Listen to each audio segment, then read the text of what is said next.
Berbicara bagi kami lewat kebenaran firman-Mu, urapi hamba-Mu yang tidak ada apa-apanya Tuhan. Sampaikan isi hati-Mu bagi setiap kami malam ini. Kami buka hati bagi firman Tuhan dalam nama Yesus. Haleluya. Amin. Amin. Ya, kita sudah ada dalam pembacaan kitab Yesaya hari-hari ini, yaitu kitab yang ditulis oleh Nabi Yesaya, di mana Tuhan memilih Nabi Yesaya untuk memperingatkan kepada bangsa Israel tentang dosa pemberontakan mereka, dan Tuhan memohon, Tuhan mau supaya mereka kembali kepada jalan-jalan Tuhan. Baik, kita akan sama-sama membaca firman Tuhan, lanjutan yang kemarin. Sekarang Yesaya pasal yang kelima, ayat yang ke-8. Iya, kemarin kita sudah belajar bagaimana bangsa Israel Tuhan mau supaya mereka menghasilkan buah. Mereka adalah kebun anggurnya Tuhan, di mana Tuhan mencari buah dari kebun anggurnya, ya, dan tetapi yang Tuhan dapatkan hanyalah buah yang asam. Tuhan mau kita menghasilkan buah yang manis dalam hidup kita, saudara, ya. Dan hari ini kita akan lanjutkan kepada Yesaya pasal yang kelima ayat yang ke-8 mulai, peringatan tentang berbagai keburukan, ya. Iya, firman Tuhan berkata ayat yang ke-8, celakalah mereka yang menyerobot rumah demi rumah dan mencekau ladang demi ladang, sehingga tidak ada lagi tempat bagi orang lain dan hanya kamu sendiri yang tinggal di dalam negeri. Saudara, ya, firman Tuhan datang pada waktu itu. Kenapa Tuhan menegur dengan keras bangsa ini dan Tuhan akan menghukum mereka? Karena sudah tidak ada keadilan, semua orang mencintai diri sendiri dan terus hidup dalam keegoisan, tidak peduli lagi dengan orang lain. Ini firman ayat 8 berkata, celakalah mereka yang menyerobot rumah demi rumah dan mencekau ladang demi ladang, sehingga orang tidak lagi dapat tempat bagi orang lain dan hanya kamu sendiri yang tinggal di dalam negeri. Saudara, ya, ketika Tuhan itu mencari keadilan tapi sudah tidak ada keadilan lagi. Dan bukankah hari-hari ini juga terjadi? Firman Tuhan berkata di akhir zaman akan datang masa yang sukar. Orang mencintai diri sendiri dan menjadi hamba uang dan tidak peduli dengan orang lain. Mari saudara, supaya tidak terjadi keburukan dalam hidup kita dan kita tidak mengalami kutuk Tuhan, mari kita mulai belajar. Kita hidup berbagi dengan orang lain, di mana Tuhan mau hidup kita itu juga boleh menjadi berkat. Jangan hanya hidup bagi kepentingan kita, tapi kita mau belajar hidup bagi kepentingan Tuhan. Tidak seperti bangsa ini, sehingga Tuhan ingin memurkai mereka dan menghalau mereka dari dalam negeri mereka. Ayat yang ke-9 berkata, di telingaku terdengar firman Tuhan semesta alam, sesungguhnya banyak rumah akan menjadi sunyi sepi, rumah-rumah yang besar dan yang baik tidak akan ada penghuninya. Saudara, ya, sehingga Tuhan berkata, ya, Yesaya berkata, di telingaku terdengar firman Tuhan semesta alam, sesungguhnya banyak rumah akan menjadi sunyi sepi, rumah-rumah yang besar dan yang baik tidak akan ada penghuninya. Ini rumah yang besar yang baik berbicara tentang kemewahan, tentang keegoisan yang dibangun oleh orang-orang pada zaman itu. Tapi Tuhan berkata semuanya akan menjadi sunyi sepi. Mari kita terus berjaga-jaga dan memohon kepada Tuhan supaya apa yang kita lakukan ada dalam perkenanan Tuhan, sehingga Tuhan tidak menghalaunya, saudara. Ya, biarlah saudara, kemegahan kita itu hanya kita bermegah hanya karena Tuhan. Kita mau bermegah hanya kita karena kita punya Tuhan yang besar dalam hidup kita, bukan karena yang lain. Sehingga kita tahu bahwa kita harus menjalani hidup di dunia ini harus berbuah seperti yang kemarin sudah kita baca. Tuhan mau sebagai kebun anggurnya ada buah-buah yang manis. Kita menghasilkan buah yang manis dalam hidup kita. Ayat yang ke-10, sebab kebun anggur yang luasnya 10 hari membajak, 10 hari membajak akan menghasilkan hanya 1 bat anggur, dan 1 homer benih akan menghasilkan hanya 1 eva gandum. Saudara, ini luar biasa. Firman ini berkata, sebab kebun anggur yang luasnya 10 hari membajak, saudara, ya. 10 hari membajak, luasnya itu 10 hari membajak. Jadi saudara bayangkan berapa luas itu. Tapi dia hanya akan menghasilkan 1 bat anggur. Tidak sebanding. Di sini berbicara tentang bagaimana ketika Tuhan mengutuk saudara bangsa itu, maka sekalipun yang mereka miliki rasanya besar, tapi mereka tidak akan bisa menghasilkan sesuai yang mereka harapkan dengan kebun yang besar. Ya, jangan sampai ini terjadi dalam hidup kita. Sekalipun kita kelihatannya memiliki usaha yang bisa kita anggap sebagai tempat untuk kita menaruh sandaran, tiba-tiba akan berubah. Kenapa? Keadaan terkutuk, saudara. Ya, firman ini berkata bahkan ya ketika orang menabur 1 homer benih akan menghasilkan hanya 1 eva gandum. Jadi saudara bisa bayangkan ini satu keadaan yang terkutuk, saudara.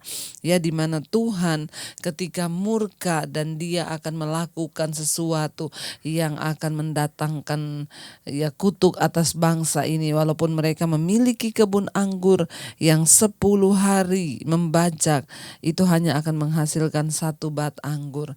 Mari kita berdoa, saudara, supaya kita hari-hari ini boleh menjadi orang-orang yang tetap bergantung dan berserah hanya kepada Tuhan. Dan kita mau berkata, Tuhan, kami datang memberi seluruh hidup kami. Kami tidak ingin menjadi kebun anggur yang berbuah asam, tetapi kami mau menjadi kebun anggur yang berbuah manis, di mana perilaku kami, karakter kami, dan semua yang kami buat itu akan menghasilkan sesuatu yang menyenangkan Tuhan.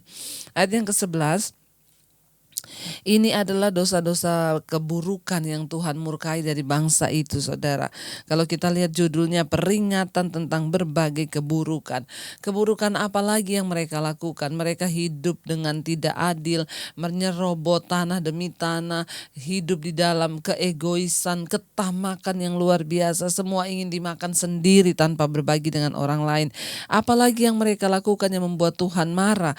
Ayat yang ke-11 berkata, celakalah mereka yang bangun pagi-pagi dan terus mencari minuman keras dan duduk-duduk sampai malam hari, sedang badannya dihangatkan anggur. Ternyata ini juga yang dilakukan bangsa Israel yang membuat Tuhan marah. Saudara, di sini dikatakan mereka itu bangun pagi-pagi terus mencari minuman keras. Bukankah ini juga terjadi hari-hari ini dalam kehidupan banyak orang Kristen?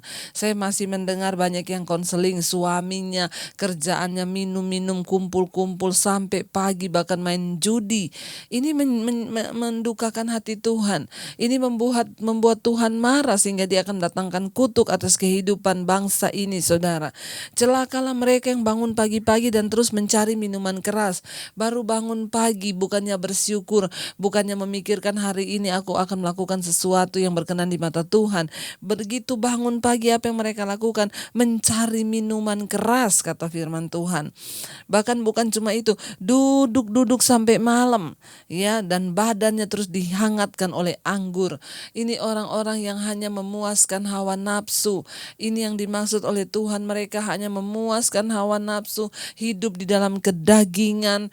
Ya, Tuhan itu tidak suka, saudara. Mungkin hari-hari ini kita tidak mencari minuman keras, tapi bangun pagi langsung cari siaran TV, nonton, saudara, apa yang mengikat kita, ya, mulai dicari, saudara, ya, drama-drama berseri, sehingga membuat kita itu melupakan Tuhan.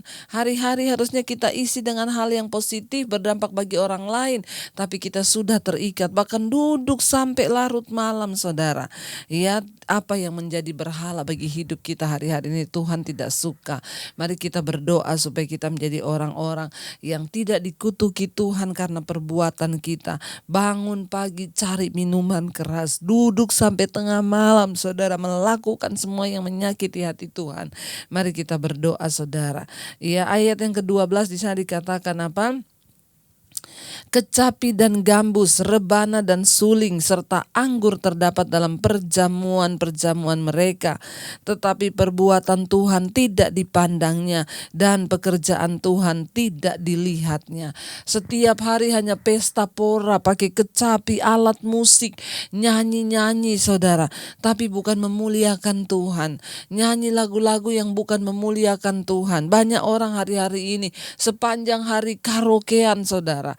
nyanyi-nyanyi. Tetapi di sini Tuhan berkata apa? Tetapi perbuatan Tuhan tidak pernah dipandang. Mereka tidak pernah peduli dengan apa yang Tuhan buat. Baik itu perbuatan kasih-Nya, baik itu perbuatan murkanya. Kita harus memandang dengan fair, saudara, tentang Tuhan. Tuhan itu Tuhan yang mengasihi, di mana kasih setianya itu kekal dan tidak pernah berubah. Tapi ingat, Dia juga Tuhan yang menghukum. Satu saat Dia akan menghukum manusia yang berbuat dosa. Satu saat Dia juga akan datang sebagai hakim. Pandang perbuatan Tuhan. Perbuatan Tuhan yang mana? Tuhan yang maha kasih, tapi juga Tuhan yang maha menghukum. Mari kita membuka mata kita hari-hari ini, saudara. Kenapa? Karena kalau kita tidak memandang perbuatan Tuhan, maka kita akan menjadi orang-orang yang dimurkai oleh Tuhan. Firman ini berkata, kecapi dan gambus, rebana dan suling, serta anggur terdapat dalam perjamuan-perjamuan mereka. Pesta pora yang dilakukan oleh bangsa ini. Setiap mereka melakukan pesta, ada puji-puji, ada tari-tarian, nyanyian, rebana, suling. Tetapi mereka tidak pakai itu untuk memuliakan Tuhan. Ya mari saudara, kalau saudara buat acara syukuran atau apa, jangan lupa naikkan puji-pujian, naikkan lagu-lagu yang mengingat akan kasih Tuhan. Naikkan lagu-lagu pujian, kita beribadah terlebih dahulu. Jangan hanya karaokean, nyanyi lagu-lagu dunia yang tidak penting dan membangun iman, lalu kita melupakan perbuatan Tuhan. Tuhan marah.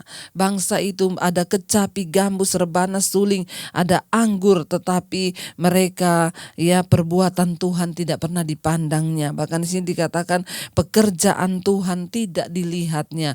Kalau kita ini hidup hanya bagi kepentingan kita dan kita tidak pernah memandang pekerjaan Tuhan, kita tidak terbeban dengan pekerjaan Tuhan, maka saudara, kita akan menjadi orang yang dimurkai. Kita semua tahu bahwa kita hidup di dunia ini dengan sebuah tujuan, yaitu untuk melakukan pekerjaan Tuhan. Apa pekerjaan Tuhan? Apakah saya harus ke gereja melamar jadi pengerja? Apakah saya harus berkhotbah? Apakah saya harus main musik di gereja? Enggak. Apa pekerjaan Tuhan itu, saudara, yang bisa kita lakukan hari-hari ini? Ketika engkau hidup berdampak bagi orang lain, itu engkau melakukan pekerjaan Tuhan.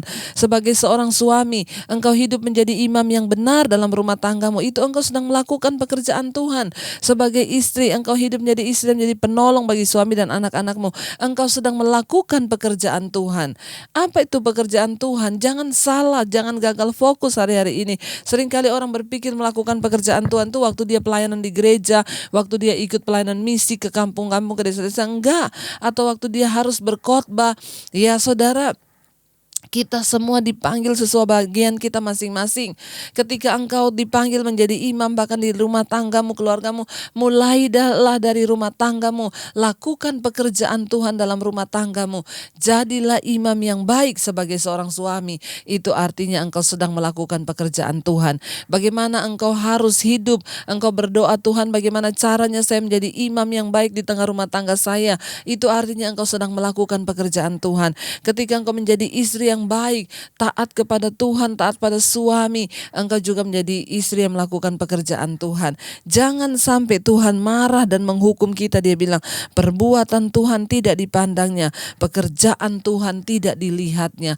Kita seringkali lupa bahwa kita hidup di dunia ini untuk melakukan pekerjaan Tuhan. Saya berulang-ulang kali mengingatkan kita, kesuksesan kita di dunia ini bukan waktu kita punya titel S1, S2, S10 atau apapun. Tapi kesuksesan kita di dunia ini waktu kita melakukan pekerjaan Tuhan atas hidup kita. Apa yang Tuhan suruh akan atas hidup kita. Dan itu bukanlah sesuatu yang muluk-muluk. Ketika kita berubah, hidup baru, berbuah manis seperti kebun anggur itu, maka itu artinya kita juga sedang melakukan pekerjaan Tuhan dalam hidup kita. Mari kita buka mata kita supaya kita tidak salah, saudara, di dalam melangkah.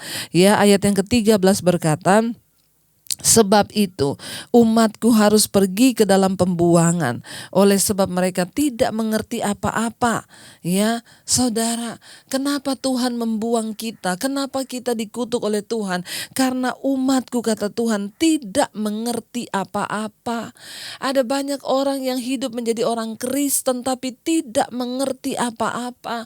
Tidak ngerti apa yang Tuhan mau. Dia pikir hanya sekedar beragama Kristen dan dia tidak melakukan apa yang yang Tuhan mau. Tuhan bilang, engkau sudah puluhan tahun percaya pada Tuhan menjadi Kristen, tapi gak ngerti apa-apa. Hidup masih terus hidup dalam keduniawian, hidup masih dengan pesta pora, kemabukan, perjudian, persinahan, masih simpan akar pahit, kepahitan. Buah apa yang kita hasilkan bagi Tuhan?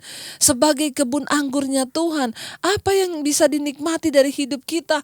Ya, apa yang bisa Tuhan lihat kita ini berdampak bagi kerajaan sorga? Firman ini berkata, akan aku buang mereka ke pembuangan. Kenapa? Karena mereka tidak mengerti apa-apa. Sudah cukup kita menjadi orang Kristen yang tidak mengerti apa-apa. Saya menerima begitu banyak WA, ibu, selama ini saya tidak mengerti apa-apa menjadi orang Kristen, tapi puji Tuhan setelah saya mendengarkan mesbah doa, saya mulai ngerti untuk apa saya hidup. Banyak sekali. Lah saya tanya, udah berapa tahun Bapak jadi Kristen? Saya jadi Kristen sudah 40 tahun, 50 tahun. Wow, tapi kagak ngerti apa-apa. Untung, puji Tuhan, makanya saya percaya saudara, mesbah doa ini adalah sesuatu cara Tuhan ya untuk terus membawa kita dekat dengan Tuhan. Dan selama masih ada waktu di akhir zaman, Tuhan mau kita belajar dari firman Tuhan supaya hidup kita boleh diubahkan, supaya hidup kita boleh dimerdekakan, supaya kita menghasilkan buah bagi Tuhan. Mari saudara, jangan pernah jemu-jemu, jangan pernah lelah, jangan pernah lesu untuk terus berbuah bagi Tuhan. Tuhan mau saudara, kita ini mengerti kebenaran. Jangan tidak mengerti. Bahkan banyak yang WA, ibu saya majelis, ibu saya pengerja, ibu saya pendeta, ibu saya, tapi saya masih hidup dalam dosa dan saya tidak mengerti menjadi Kristen yang benar. Ya, setelah saya mendengarkan khotbah-khotbah ibu, saya baru tahu. Wow saudara, ya saya berdoa supaya kita tahu sebelum terlambat. Mari benahi diri kita. Jangan jadi orang Kristen yang tidak mengerti apa-apa sehingga kita terhanyut dengan kehidupan dunia. Dan waktu Tuhan datang semua kaget. Kenapa saya tidak mengalami janji Tuhan? Saya nggak masuk sorga. Yaitu Tuhan bilang, karena engkau pembuat kejahatan. Ya, ayat 13, sebab itu umatku harus pergi ke dalam pembuangan oleh sebab mereka tidak mengerti apa-apa. Ya, karena mereka tidak mengerti apa-apa, terpaksa Tuhan membuang mereka. Mereka harus menghadapi proses demi proses yang berat, yang melelahkan, yang menakutkan, yang begitu yang menyesakkan. Sayangkan saudara, sudah berapa tahun kita ikut Yesus, tapi kita harus terus diproses dengan proses yang seharusnya tidak kita alami. Hanya karena apa? Hanya karena kita nggak ngerti apa-apa. Nggak ngerti pilih jodoh yang kayak apa, ya, nggak ngerti cari hidup yang berkenan kayak apa, nggak ngerti semuanya, nggak ngerti bagaimana menjadi suami yang benar, nggak ngerti bagaimana menjadi istri yang benar, nggak ngerti menjadi anak yang benar yang berkenan di hadapan Tuhan. Kita nggak ngerti. Tuhan bilang mereka buta. Ya, karena itu dibuang saudara. Jangan sampai kita semua dibuang hanya karena pelanggaran kita yang karena kita lakukan, karena kita tidak mengerti apa-apa. Ya, sebab itu kata firman Tuhan, ya, umatku harus pergi ke dalam pembuangan oleh sebab mereka tidak mengerti apa-apa. Orang-orang yang mulia akan mati kelaparan dan halayak ramai akan menderita kehausan. Firman Tuhan ini bilang, ya, akan ada keadaan terkutuk. Orang-orang akan kehausan, kelaparan, akan masuk dalam masa kutuk. Ayat 14 berkata, sebab itu dunia orang mati akan membuka kerongkongannya lapang-lapang dan akan mengangakkan mulutnya lebar-lebar dengan tiada terhingga, sehingga lenyap ke dalamnya segala kesemarakan dan keramaian Yerusalem, segala kegaduhannya dan orang-orang yang bersukaria di kota itu. Saudara, kita mau berdoa saudara hari-hari ini agar kita benar-benar menjadi orang-orang yang mau diubahkan Tuhan. Jangan sampai semua ini terjadi baru kita mau bertobat. Selama Tuhan masih kasih kita waktu, mari bertobat saudara. Mari mau menghasilkan buah yang benar bagi Tuhan, buah yang manis. Mari kita mau berkata, aku mau dipakai oleh Tuhan. Bapa, aku mau Tuhan menyerahkan hidupku ke dalam tangan-Mu. Mari saudara, Jangan keraskan hati kita. Selama Tuhan masih berbicara mengingatkan kita, mari kita bersepakat dengan Tuhan. Mari kita mau berkata, Tuhan, kami mau bersepakat dengan firman-Mu, supaya kami boleh mengalami janji-janji-Mu. Kami mau bersepakat dengan Tuhan, supaya kami bisa melakukan perbuatan yang besar bersama dengan Tuhan. Kami mau bersepakat dengan janji-Mu. Kami mau bersepakat dengan firman-Mu. Mari kita bersepakat dengan Tuhan, supaya kita mengalami apa yang Tuhan janjikan dalam hidup kita. Jangan menentang Tuhan dengan terus berbuat dosa, tapi kita mau berkata, aku mau bersepakat dengan Engkau Tuhan. Waktu kita mau bersepakat, maka kita akan menjadi orang-orang yang berkenan di mata Tuhan. Mari saudara, kita mau buka hati kita malam hari ini. Kita mau angkat satu pujian, kita mau berkata, aku mau bersepakat denganmu Tuhan. Kami punya Tuhan yang besar, Tuhan yang sanggup melakukan semua janjinya. Bukan kutuk atas hidup kami, tapi segala janji. Waktu apa saudara? Waktu kita bersepakat dengan Tuhan. Mari kita siapkan hati, kita mau bersepakat dengan Tuhan. Mari sama-sama angkat hatimu, katakan kepada Tuhan, aku punya Tuhan yang besar, yang telah berjanji dan sanggup menggenapi imanku, bersepakat percaya kuasa-Nya. Ku terima sekarang kemenangan dari aku punya Tuhan yang besar, yang telah berjanji dan sanggup menggenapi imanku, bersepakat percaya kuasa-Nya. Ku terima sekarang kemenangan dari. Lebih lagi mari angkat hatimu dan imanmu, kita mau katakan pada Tuhan, aku punya Tuhan yang besar, yang telah berjanji dan sanggup menggenapi imanku, bersepakat percaya kuasa-Nya. Ku terima sekarang kemenangan dari-Mu.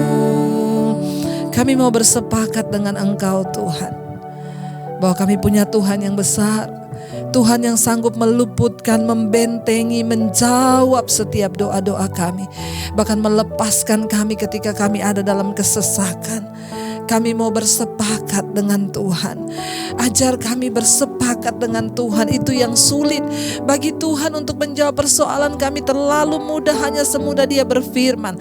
Tapi yang menjadi sulit bagi Tuhan adalah mengubah sikap hati kami untuk bersepakat dengan Tuhan. Karena kami punya kehendak bebas.